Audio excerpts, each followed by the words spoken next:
నమ శివాయ. బ్రహ్మదేవుడు దీనికి ఒకటే ఉపాయం ఉంది. అదేమిటంటే శివపార్వతుల కళ్యాణం జరగడం. ఇప్పుడు మీరు చేయాల్సిన పనేంటంటే శివపార్వతుల వివాహం జరిగేలా చేయండి. నేను ఈ తారకాసురుడి దగ్గర నుంచి స్వర్గాన్ని మీకొచ్చేలా చేస్తాను, మీరు మీ పనిలో ఉండండి అని చెప్పి బ్రహ్మదేవుడు తారకాసురుడి దగ్గరికి వస్తాడు.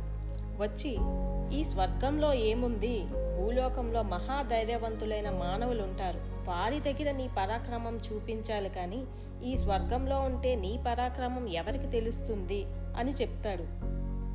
అది విన్న తారకాసురుడు ఇది నిజమే కదా అనుకుని స్వర్గాన్ని ఇంద్రుడికే ఇచ్చి నేను చెప్పినట్టే నడుచుకో అని చెప్పి భూలోకానికి వచ్చేస్తాడు. ఇంద్రుడు స్వర్గాన్ని పాలించుకుంటూ తన మిత్రుడైన మన్మధుడిని పిలుస్తాడు. చాలా దీనంగా, నాకు కాల ప్రభావం వల్ల భయంకరమైన ఆపద వచ్చింది. కాలం వల్లే సుఖం, దుఃఖం, కీర్తి, అపకీర్తి, మరణం, జననం వస్తుంది. అలాంటి ఆపదే నాకు వచ్చింది. ఈ మధ్య కాలంలో ఈ తారకాసురుడు అనేవాడు మమ్మల్ని పట్టి పీడిస్తున్నాడు. వాడు చావాలి అంటే కుమారస్వామి పుట్టాలి. కుమారస్వామి పుట్టాలి అంటే శివపార్వతుల కళ్యాణం జరగాలి. శివుడు తపస్సులో ఉన్నాడు. శివుడు తపస్సు నుంచి బయటకు రావాలి, పార్వతీదేవిని చూడాలి.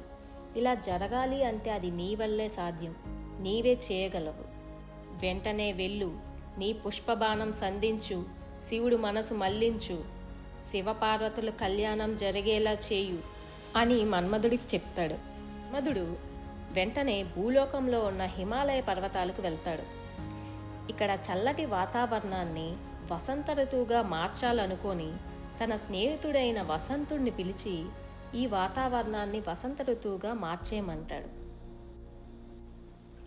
మహాశివుడు తపస్సులో ఉంటే పార్వతీదేవి శివుడికి సేవ చేస్తూ ఉంటుంది.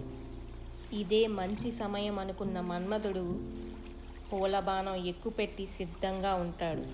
శివుణ్ణే భర్తగా ఊహించుకుంటూ మహాసౌందర్య రాశి, జగత్ సుందరి, సౌందర్య లహరి, శక్తి స్వరూపిణే అయిన ఆ అమ్మవారు పూలమాలతో శివుణ్ణి అర్చించడానికి వస్తుంది.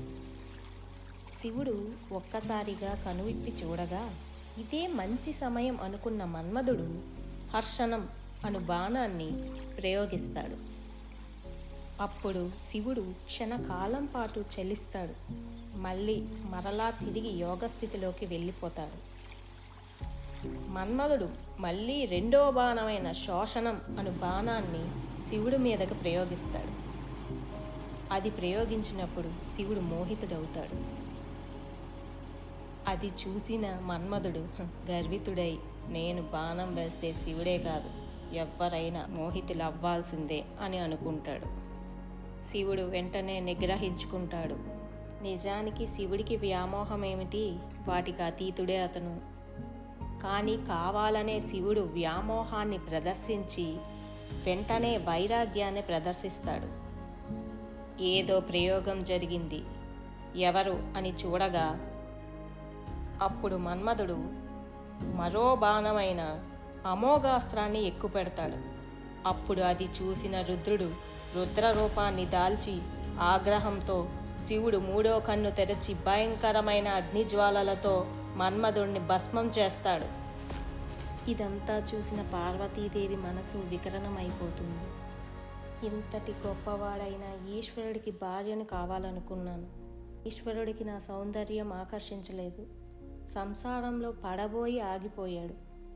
ఇంకా ఈ సంసార సౌందర్యం వ్యర్థం, నిస్సారం అని వికారం పొంది శివుడు ఆకర్షించని అందం ఎందుకు అని చాలా బాధతో వెళ్ళిపోతుంది. అక్కడి నుంచి సమస్త లోకాలు ఆత్రం పొందాయి. మన్మధుడు బాణం వేశాడు, శివుడికి తగిలింది. శివుడు మూడో కన్ను తెరిచాడు, మన్మధుడిని భస్మం చేశాడు. పార్వతీదేవి ఇంటికి వెళ్ళిపోయింది.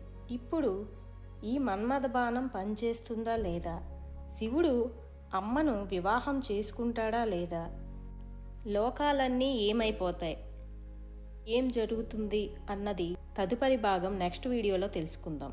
ఓం నమ శివాయ.